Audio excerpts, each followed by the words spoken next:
বিসমিল্লাহির রহমানির রহিম।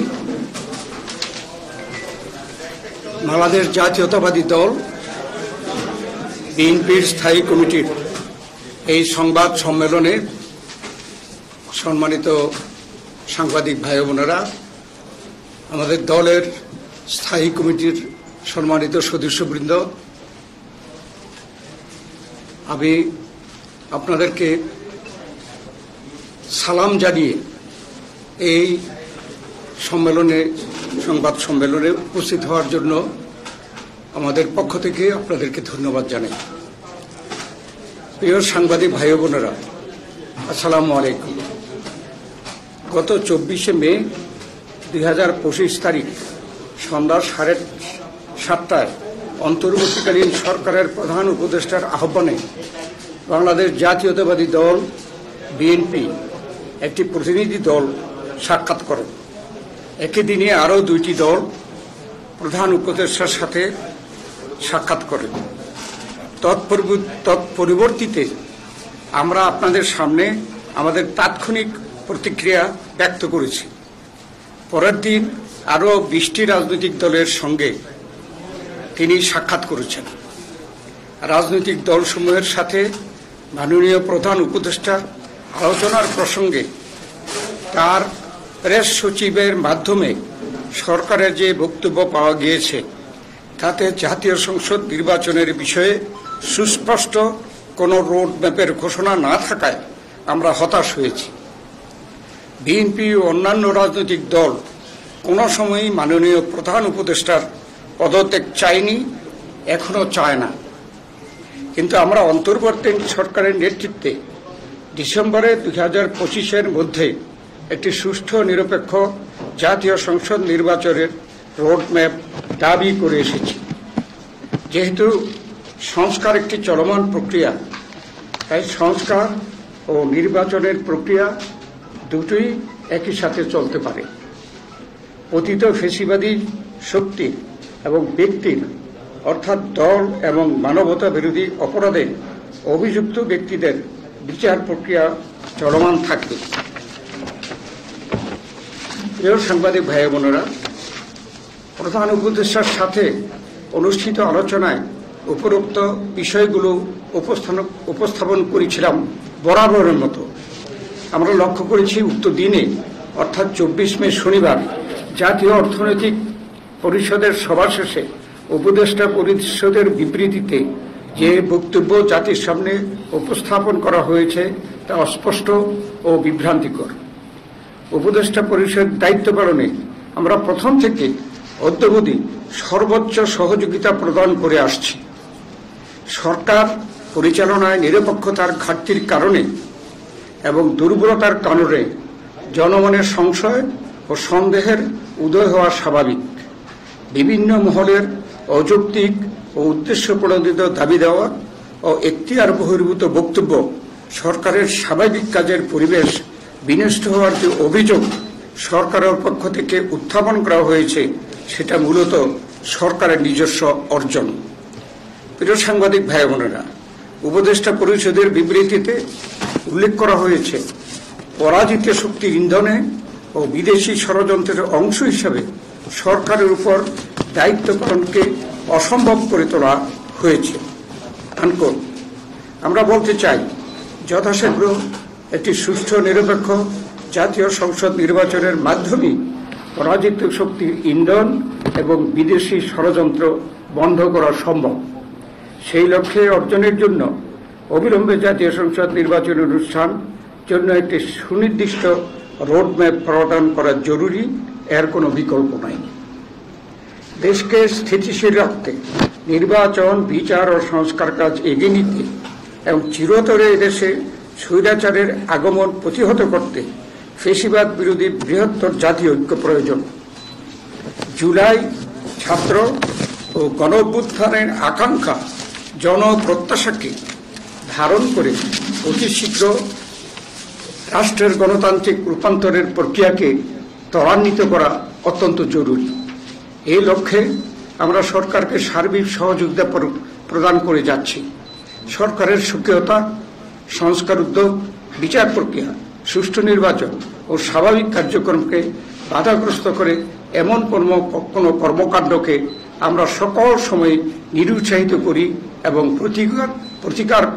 প্রতিরোধ করার অঙ্গীকারবদ্ধ। অথচ উপদেষ্টা পরিষদের বিবৃতিতে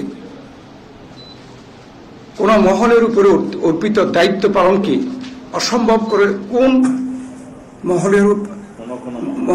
মহল তাদের উপরে অর্পিত দায়িত্ব পালনকে অসম্ভব করে তুলেছে, এই মর্মে একটি বিমূর্ত অভিযোগ উত্থাপিত হয়েছে। প্রিয় সাংবাদিক ভাইয়েরা, জুলাই ছাত্র গণ অভ্যুত্থানের অংশগ্রহণকারী সকল রাজনৈতিক, সামাজিক সকল শ্রেণী পেশার শক্তির মধ্যে বিভেদ সৃষ্টি না করে যাতে ঐক্যকে আরও শক্তিশালী করা যায়, সেজন্য সরকারের নিরপেক্ষ ভূমিকা এবং চরিত্র বজায় রাখার স্বার্থে আমরা বিতর্কিত উপদেষ্টাদের অপসারণ চেয়েছি। দেশে আইনি শাসন প্রতিষ্ঠার জন্যই এদেশের জনগণ রক্ত দিয়ে গণ অভ্যুত্থানের মধ্য দিয়ে ফ্যাসিবাদের পতন ঘটিয়েছে। অত সরকারের সাম্প্রতিক কর্মকাণ্ডে জনমনে এ বিষয়ে সংশয় সৃষ্টি হয়েছে। ঢাকা দক্ষিণ সিটি কর্পোরেশনের মেয়র পদে জনাব ইশাক হোসেনের পক্ষে আদালতের রায় অনুযায়ী গেজেট নোটিফিকেশন হয়েছে, অথচ সরকার আজ পর্যন্ত তার শপথ গ্রহণের কোনো ব্যবস্থা গ্রহণ করেনি। আমরা আশা করি কাল বিলম্ব না করে সরকার তার শপথ গ্রহণের ব্যবস্থা নেবে। জুলাই ছাত্র গণ অভ্যুত্থানের আকাঙ্ক্ষাকে ধারণ করে মানুষের হারানো গণতান্ত্রিক অধিকার, সাংবিধানিক অধিকার, মানবাধিকার সহ ভোটাধিকার নিশ্চিত করার লক্ষ্যে যথাশীঘ্র জনপ্রত্যাশা অনুযায়ী একটি নির্বাচিত রাজনৈতিক সরকার প্রতিষ্ঠায় এখন সর্বোচ্চ অগ্রাধিকার। তাই আমরা একটি সুষ্ঠু, অবাধ, নিরপেক্ষ নির্বাচনের মাধ্যমে ডিসেম্বর 2025-এর মধ্যে একটি জাতীয় সংসদ গঠনের জন্য অবিলম্বে সুনির্দিষ্ট রোডম্যাপ ঘোষণার দাবি জানাচ্ছি। এই সর্বোচ্চ জন আকাঙ্ক্ষাকে সর্বোচ্চ অগ্রাধিকার দেওয়া বর্তমান অন্তর্বর্তী সরকারের প্রধানত এজেন্ডা হওয়া উচিত বলে জনগণ মনে করে। এর অন্যথা হলে জনগণের দল হিসাবে বিএনপির পক্ষে এই সরকারের প্রতি সহযোগিতা অব্যাহত রাখা কঠিন হয়ে দাঁড়াবে।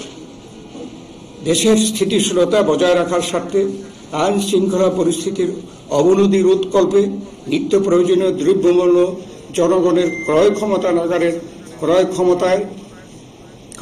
নাগালের মধ্যে রাখতে বিনিয়োগ, ব্যবসা বাণিজ্য গতিশীলতা আনয়নের লক্ষ্যে সরকার ঐক্যমতের ভিত্তিতে রাষ্ট্র পরিচালনা করবেন, এই প্রত্যাশা আমাদের সকলের।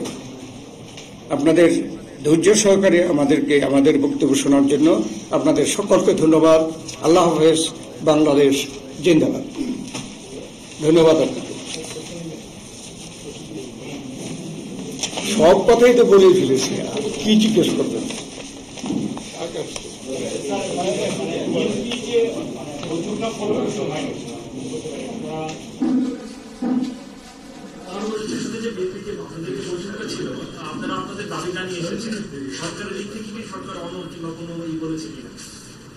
না, কোনো নেতিবাচক কিছু বলেনি, এবং আমরা এখানে বলেছি আমরা যে ইতিবাচক তাদের প্রতিক্রিয়া আশা করেছিলাম সেটা করেনি। ডিসেম্বরে যেমন একটা সরকার জুনের 30 তারিখ হচ্ছে, তার একদিনও যাবে দুইজন বিএনপি এবং সরকারের অবস্থান একটা জায়গায় দাঁড়িয়ে গেছে কিনা, একই জায়গায় দাঁড়িয়ে গেছে যে তারা ডিসেম্বরে যাচ্ছে না, টাইম ফ্রেমটা হয়ে গেছে, ফিক্সড হয়ে গেছে কিনা। মানে আমরা আমাদের দাবি শুধু এই কয়েকদিনে না, এটা কিন্তু আগের থেকেই বলছি, কেননা ডিসেম্বরকে আমরা মনে করছি যে নির্বাচনের জন্য উপযুক্ত সময়, সেজন্য আমরা এটা বলেছি। এখনো আমরা সেই কথার মধ্যে আছি। আর ডিসেম্বর 2025-এর পরে আপনারা সকলে জানেন ফেব্রুয়ারি মাসে রোজা চলে আসছে, তারপরে বর্ষা চলে আসছে, তারপরে মানে পরীক্ষা আছে, এসএসসি, এইচএসসি, বড় বড় পরীক্ষা। এগুলো কিন্তু সময় নির্বাচনের উপযুক্ত সময় না। অতীতে যত নির্বাচন হয়েছে কেবল একটি নির্বাচন বাধ্যবাধকতা থাকাতে জুন মাসে হয়েছে, কিন্তু সব নির্বাচনই কিন্তু ডিসেম্বর অথবা জানুয়ারি এই সময়টায় হয়েছে। আপনারা নির্বাচনের জন্য আন্দোলন করছেন, এক দফা দাবিতে আন্দোলন করার পরিকল্পনা রয়েছে। এখনো আমাদের অনেক দফা দাবি, যেটা সরকার করতে চাচ্ছে সেটাই আমরা চাচ্ছি ত্বরান্বিত করার জন্য। যেমন আমরা তো সংস্কারের পক্ষে, এই সরকার আসার আগেই তো বিএনপি ৩১ দফা সংস্কার প্রস্তাব আপনাদের মাধ্যমে জনগণের সামনে তুলে ধরেছে, এবং এটা আমরা ওয়াদা করেছি যে জনগণ যদি আমাদেরকে ক্ষমতায় বসায় তাহলে আমরা ৩১ দফা কর্মসূচির ভিত্তিতে সংস্কার করব। তো সংস্কার তো আমরাও চাচ্ছি, কিন্তু সংস্কার হচ্ছে চলমান প্রক্রিয়া। ইচ্ছা করলে অমুক দিন অমুক সময়ের মধ্যে সংস্কার শেষ করা যাবে এটা কেউ বলতে পারে না। ঠিক একইভাবে এই নির্বাচনকে বিলম্বিত করার জন্য কিছু উছিলা বের করা হচ্ছে। যেমন একটা উছিলা হলো বিচার শেষ করতে হবে, আমরাও তো বিচার চাই। এই আওয়ামী লীগ স্বৈরাচার ফ্যাসিস্ট সরকারের অধীনে তারা আমাদেরকে নিশ্চিহ্ন করে দেওয়ার জন্য কি করেনি, তারা বিচার বহির্ভূত হত্যাকাণ্ড, তারপরে গুম খুন, আমাদের দেশনেত্রী বেগম খালেদা জিয়া থেকে শুরু করে আমাদের ভারপ্রাপ্ত চেয়ারম্যান তারেক রহমান থেকে শুরু করে আমাদের কেউ বাকি নাই যারা আমরা মিথ্যা মামলার আসামি ছিলাম না, জেল খাটি দেয় বিভিন্ন সময়। এরপরেও কেন প্রশ্ন আসে যে আমরা তাদের বিচার চাইব না? বিএনপি সবচাইতে বেশি তাদের বিচার চায়, তবে আমরা এটা বিশ্বাস করি যে বিচার হবে স্বাধীন বিচার ব্যবস্থার মধ্যে।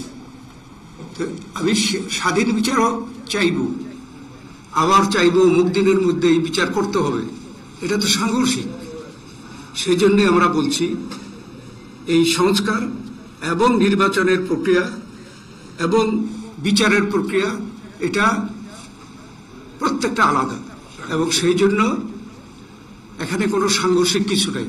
তাই এই তিনটা কাজই একসাথে চলতে পারে এবং সেটা চলা উচিত। আচ্ছা, থ্যাংক ইউ, আপনাদেরকে অনেক ধন্যবাদ।